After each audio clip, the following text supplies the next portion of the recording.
Well, welcome to the Speak with People podcast. My name is Jason Raitz, and I'm your host today.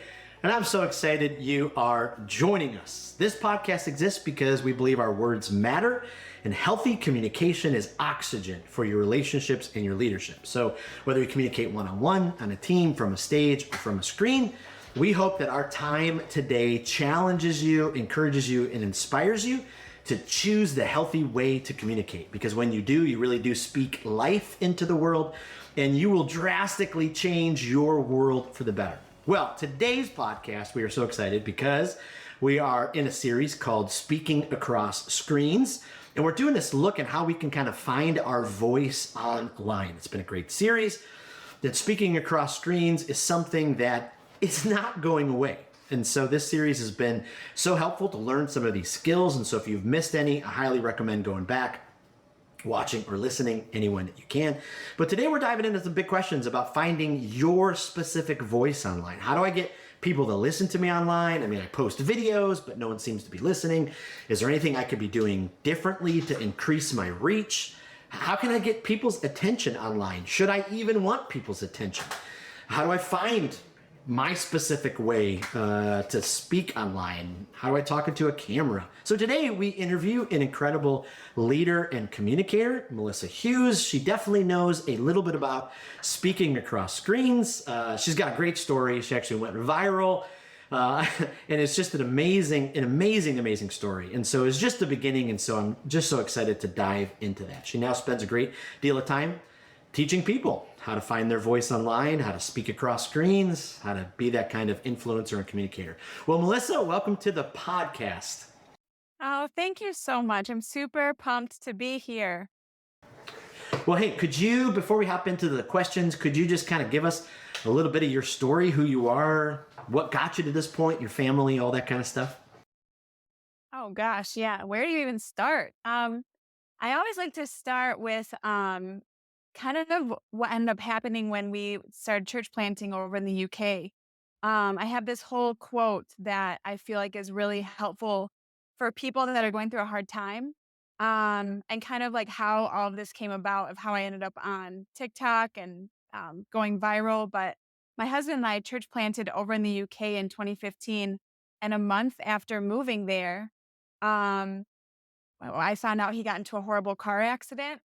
And I don't know if you've like ever had a dream and you think that you're about to step into your dream. Like I've always wanted to live in the UK. We were so excited to go and pursue what we felt like God was calling us to do. And then he ended up getting into a terrible car accident, being bedridden for about a year. At that point, we had no house, no car, no job. I was pregnant, and the only place that would rent to us was a funeral home in a valley. It is just it's kind of funny now, but we lived there for 4 years, and it was just a really challenging, really hard time. And I'll never forget really praying and asking God, what's going on. And he just said to me, Melissa, mountaintop experiences are for sights and inspiration, but the fruit grows in the valleys. And it totally changed my perspective on, hard times, challenging times. And for anyone that kind of maybe has experienced a challenging time, a lot of times we go through things to that make us stronger, that grow us, because something really great and really awesome is on the other side of that. And it was about a year and a half later that God started speaking to me about posting videos on social media very randomly. And the very first video I posted got 22 million views, and I ended up on the Kelly Clarkson show. So I have this whole like appreciation for the valley and the mountaintop in life. So both both places have importance and value. And so I just want to say to any person, because I like talking to the people first, is whether you're on the mountaintop or you're in the valley, every season has a purpose. And there's good to be had in every season. So yeah, but that's how I ended up on the Kelly Clarkson show, and kind of what I'm doing now.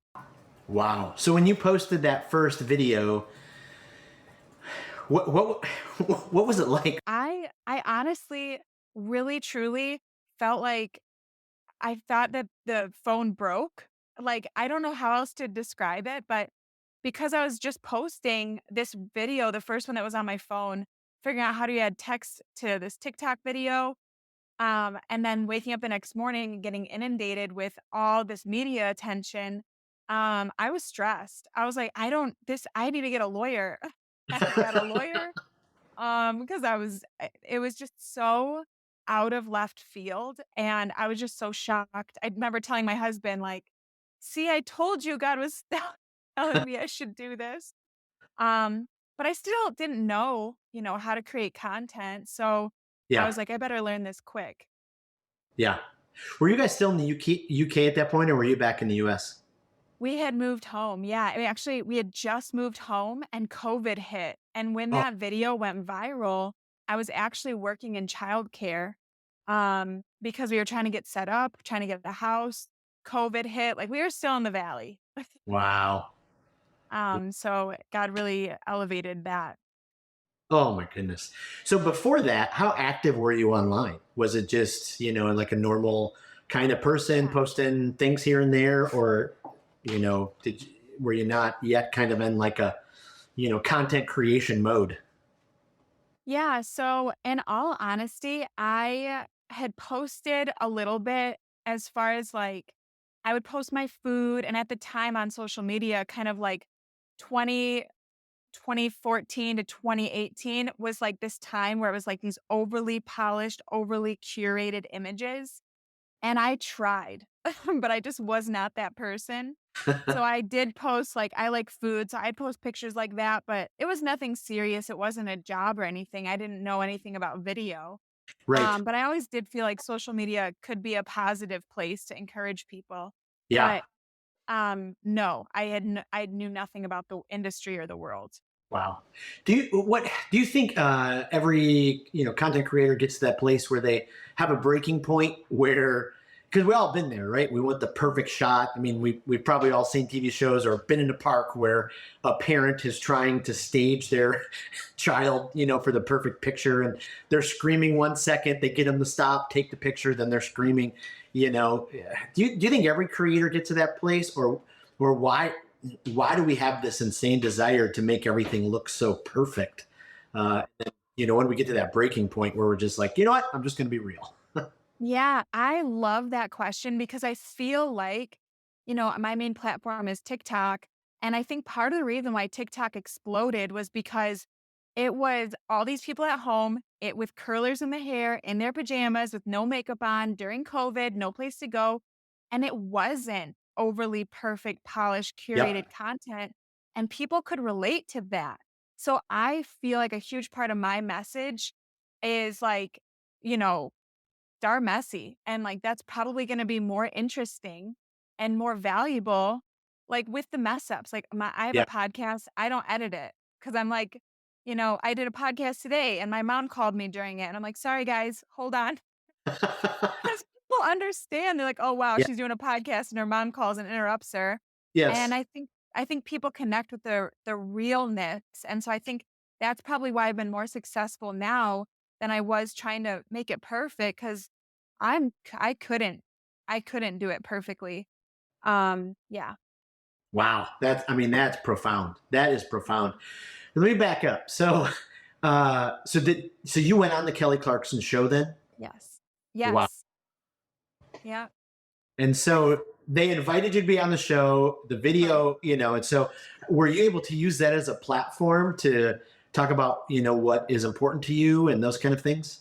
I wish. I mean, I really just got to go on the show to talk about this is perfect based off of what I just said. It was an episode about mom fails.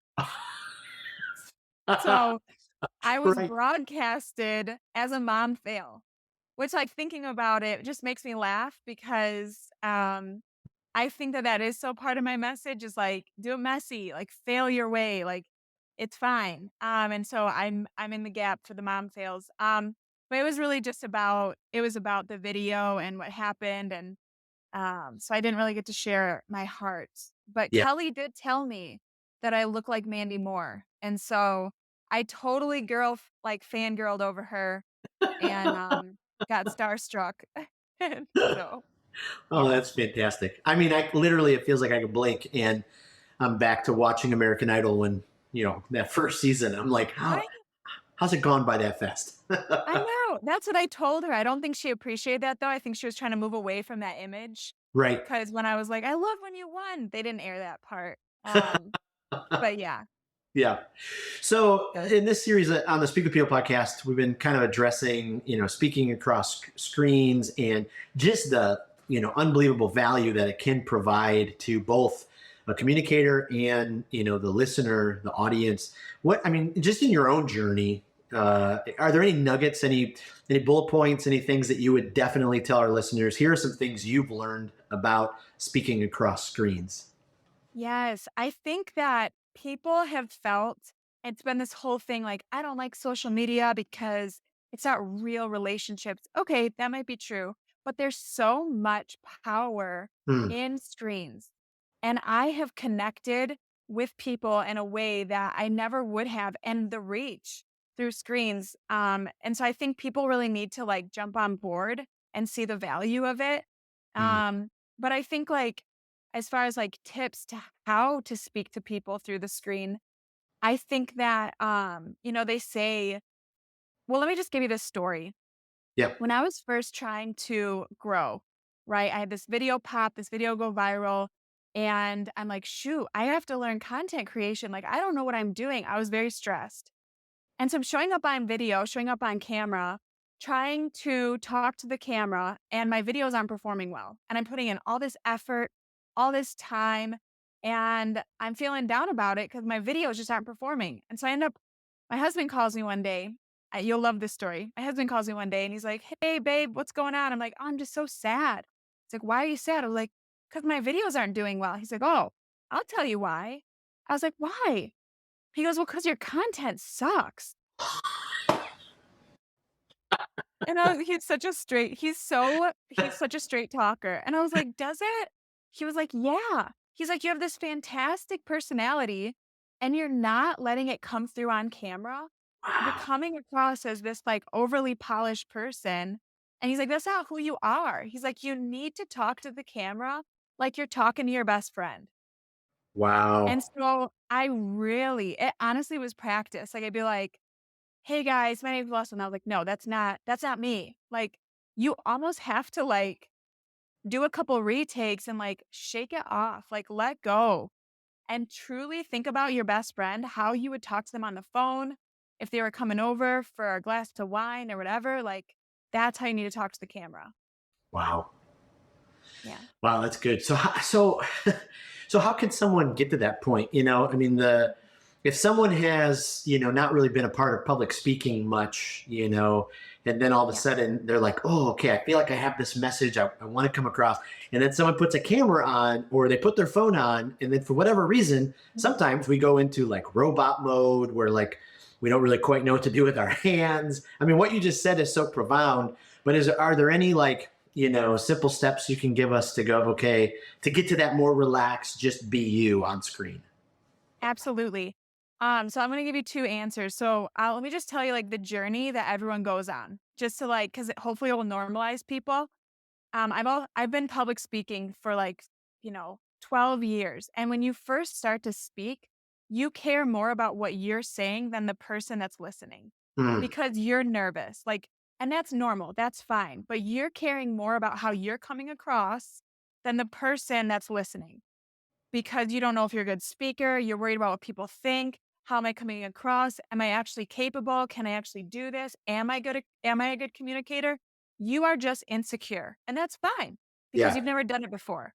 So, to move from that insecure place where you're more concerned about what you think about yourself, what other people think about you, to a point where you care more about how the listener is going to benefit from what you're saying, you need to number one, embrace the cringe. Mm, You have to embrace the cringe, you have to move through that spot, and then what I like to say is when you can start to care more about the pain point, the struggle of the listener, what mm, they might be facing, what they might be going through, the pain that they're in right now, like, why is your message important? And it's because you wanna help somebody. So when you can get into that place, being like, man, like, let's say your message, like for me, my message is, let's say, helping people become a better communicator.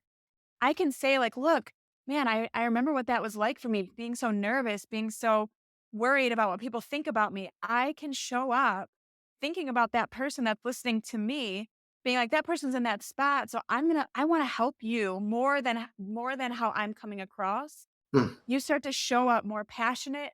You start to show up more confident because you're letting go of what people think and you actually become a better communicator and a better listener. Wow. Does that make sense? Oh, yeah. No, that's incredibly clear. I mean, it's so true. We start off speaking, and, even if we don't mean it, we do end up trying to make it so us centered so many times. Yeah. We care about, how do I look? Are they going to like it? Are they going Yeah. to laugh? Is my content okay? And I mean, we almost like work ourselves in. But if we do just that, what you just talked about, and care more about the pain and the struggle of our listener, I mean, that just changes everything for our communication. It just takes Yeah. the stress off. Yeah. Yeah, I say that to a lot, and as a Christian, I often say, like, pray for your listener before you turn on the camera. Like, what are they going through? What are their challenges? Like, you come at it from a place of compassion, and you stop thinking about your problems, and you start thinking about, like, "Man, this person really needs to hear this today, and I have a answer and a solution that I can communicate it better with them." Yep. Yep. Are there any techniques that you coach people, or things that are helpful? Just the nitty gritty of Yeah. being filming online. Like, do you use your phone when you film your videos? Do you use a digital camera? Do you like put it in a stand? Even things like that. Are there any Oh, yeah. techniques, things? Oh, I'll give you all my tips. So, number 1, all of you need to work on smiling more. Mm, That like, if you could just do that, mhm. um, like, that will help you in tremendously. It will help you make friends too. But, for a lot of people showing up on camera, it's like you would be so much more exciting to watch if you could just smile. Yep. Okay? So that's really important and one that people overlook. As far as, like, with the camera, I don't put mine on a stand because it looks more professional. So I do selfie mode Mm, and I will hold the camera just right in front of my face because it looks like I just have this thought and I'm just wanting to show up. I'll record in my car a lot because the sound quality is so good. And mm. people think like, oh, I just pulled over and I have something I want to tell you. And I actually grew my whole account in my car because I was working a full-time job in childcare. Yeah. I didn't do any Ah, trend. I didn't do any of that. I posted videos in my car on my lunch break when I was working in childcare because that was the time that I had. wow. Um, and so like really like I think we are so sorry, I'm gonna get more into practical tips, but I just want to say You this. We Yeah. get stuck in preparation and procrastination because we're just afraid to show up. Mm, And so, like, don't buy all the equipment. If you just have your iPhone, you have all you need. If you have a thumb that works that can hit record, you have all that you need. But just like get out of the preparation because it's actually just procrastination and just start showing up. But using a selfie, like holding the phone, I start and stop mine. So like I struggled to say everything all in one go.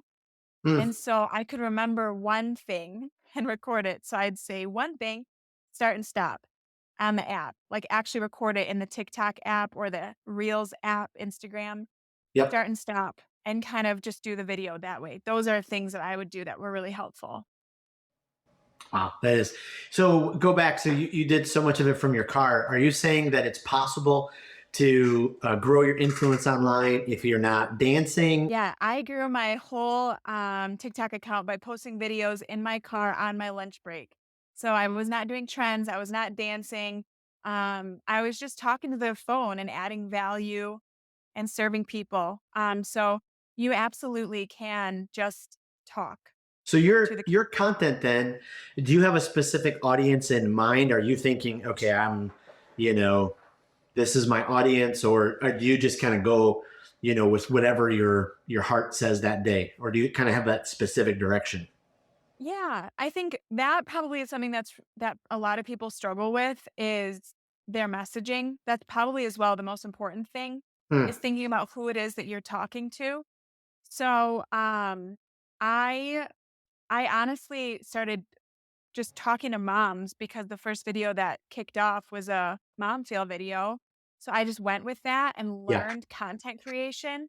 Um, and as a mom, I found it something natural to talk about. So I think for people, you need to have your content pillars. And I think a lot of people find they want to talk about everything that they're passionate about. But you have to think about if you are selling think about your goal. If you're selling something, you probably want to be very niche down and Mm, just talk about that thing. If you are going more lifestyle, you can probably be broad, but probably if you stay broad, your growth might be a little bit slower unless people really buy into you, yeah. But I Yeah. would say if you're selling a product, niche down. If you're not, then you can stay broad and you become the niche. Yeah. That's important. Uh, Personal question: how many kids do you have? I have 2.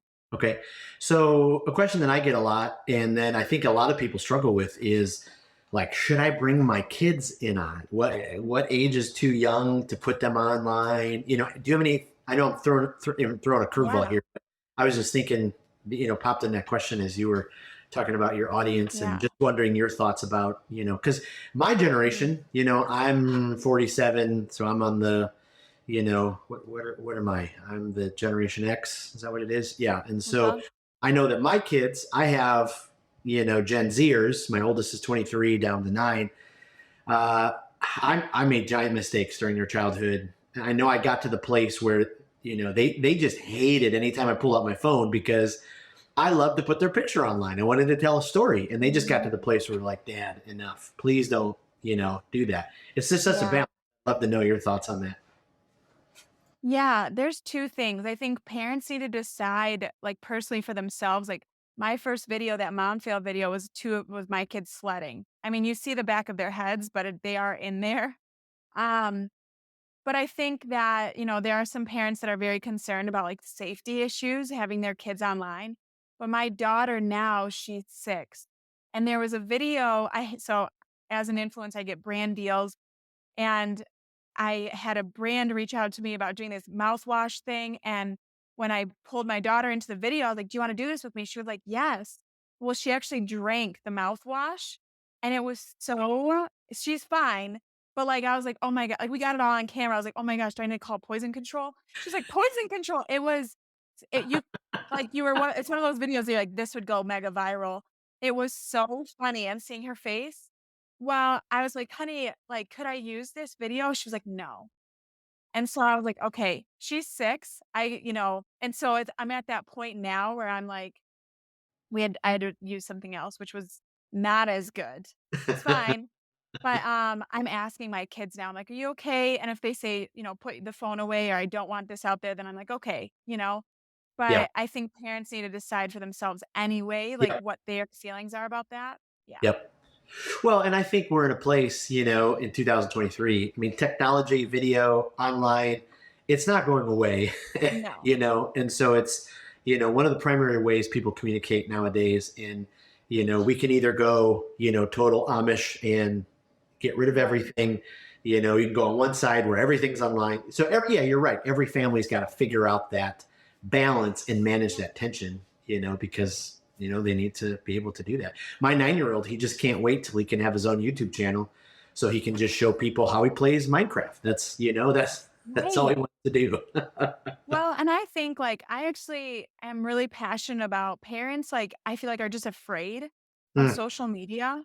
It's like they just wanna you're either on it and you're just, struggling in your mental health because of it, and then you need to get off of it. It's like, we need to find out I'm very passionate about this. It's not going away. Our mm, kids, influencers, these are real jobs. yeah, Advertisements, it used to be on TV. Well, now it's gonna be people. People trust people. Influencers are a real job.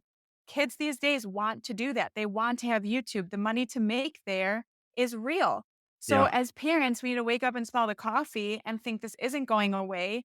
How can I help my kid if they are a good communicator, use this in a responsible way yep. and use it to be a force for good?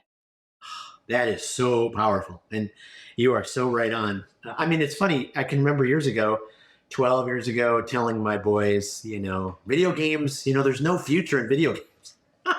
Right. The same with YouTube. No, there definitely is. There is. People And are just imagine, making a if you lot of use it for money. good. Yeah. Yeah. So, what's some encouragement to people who, they've been posting regular content for 3 months and they're just like, nothing's happening. My content isn't growing. I may be asking this selfishly too, because there's a conversation I have with myself quite a bit. Like, Right. is this posting actually, matter? Maybe give us some encouragement on, keep going and how to reevaluate and all that kind of stuff. Mhm. Yeah, I think that there's so many things I could say about that. Like there's the practical side of like there are practical things like algorithms do change. You do need to be doing certain things like engaging, right? Finding people that are in your industry, commenting on those things. Like there are things like that. Um, making sure that your content isn't too long. Because with video, the biggest metric is watch time. Hmm. So if you can't hold someone's attention for 40 seconds, make your videos shorter, right? So I think there's a period of time where people do need to find their voice. And I want to encourage you that like there are people that post consistently. Consistency is the most important thing, number one. But people that post consistently for 3 months, it's not a matter of if you're going to be successful, it's a matter of when. And Hmm. eventually a video hits or something takes off. The most important thing, the only thing that you can really control is being consistent and looking at what is working. Like if people are commenting on a video that like maybe there's one thing that whenever you talk about that, it seems to get traction. Look at the comments. What are people saying? Kind of analyze what it is that you're doing and just course correct. Hmm. The problem that most people do though, because I've gone through this as well. I've had times of major growth and times where it's just nothing's happening. The problem that most people do, what happens is they quit too soon. Hmm. And then they get off, and then it's awkward because they took a social media fast for 4 months, and now they're wanting to come back on, but you've lost maybe some trust with your audience, and then they want it to be back to where it was, and so my biggest encouragement is just find a message that you could talk about forever because you're so passionate about it. Because when you find that message, you can stay consistent because you know why, you know why you're turning up. So on the days or the weeks or the months that nothing's happening, you're still believing in what you're talking about. Hmm. And then, and you're not getting off. But just stay consistent because it's not a matter of if you'll be successful, it's a matter of when, if you don't quit. Wow, that is so good and such gold. And I'll leave the questions there because that just leaves us on a quite a high note with just some really practical steps. Really appreciate that. Hey, before we let you go, thought we just ask you a couple of rapid fire questions, keep our audience Sure. keep getting to know you. So, question number one: do you have a favorite Kelly Clarkson song since you Kelly Clarkson? Oh my gosh. Like what decade, or not I decade, what album, you know what I mean? right, The first one that came into my mind was Breakaway. sure, But she has so many. Yeah. yeah. So yeah, we'll go with Breakaway. Is there a podcast that you love for yourself? Either it's a great one to grow or it's a guilty pleasure one. It's called The Her Effect. Hmm. It's very good. And it's all about women becoming entrepreneurs and how the Proverbs 31 woman was an entrepreneur and just God's perspective on wealth. And I think I never really, it was a fresh message. It's a really Yeah, fresh message for me. So awesome. I've enjoyed her. Awesome. We'll find that and we'll put that in the show notes. And then I know health is really important to you. That's probably something we could talk about on a whole other podcast. But do you have like a guilty pleasure dessert when it comes Oh, chocolate covered strawberries, which people are going to be like, that's not a guilty pleasure, but man, I could to eat all of those. Yeah, chocolate covered strawberries or chocolate covered raspberries. Oh. Awesome. Yeah. Awesome. Well, thank you so much. Can you tell us where we can find you online, where we can point our listeners, and we'll put all that information in the show notes as well? Sure. Yeah. So you can email me at melissa@melissaleehughes.com. I'm on TikTok at Melissa Lea Hughes, Instagram, Melissa Lea Hughes, Facebook. I have a YouTube channel with YouTube shorts up there. And then I have a podcast called She Can Share. Sure. Okay, awesome. Yeah, we'll tag all of that and make sure we put that in our email as well, so our listeners can go find you on there. Well, I can't thank you enough. I mean, your time today, this has been so rich and so practical, and just really appreciate it. So thank you. Yeah. Thank you so much. It's been really fun. Absolutely. And thank you, our listeners, for being a part of the Speak with People podcast. Before I let you go, I just want to remind you of a few things. One, if you're looking to be a part of the Speak with People community Facebook group, we'd love for you to be in this group. We're a group of leaders who want to continue elevating the importance and practice of our healthy communication in our lives and leadership. And so go to Facebook and type in Speak with People community group and join it. It's a place where we curate information, we throw different ideas out there, and we really do want to become better communicators. Well, thank you so much for being a part of the podcast community. Thank you for sharing it and listening and leaving a review. We really do believe that words matter, and we believe that healthy communication is oxygen for your relationships and your leadership. So whether you communicate one-on-one, on a team, from a stage, or from a screen, we hope that this time challenged you to speak with people, to speak and breathe life into them, because we know that your world will be better when you do. Thank you again, and we'll see you next week.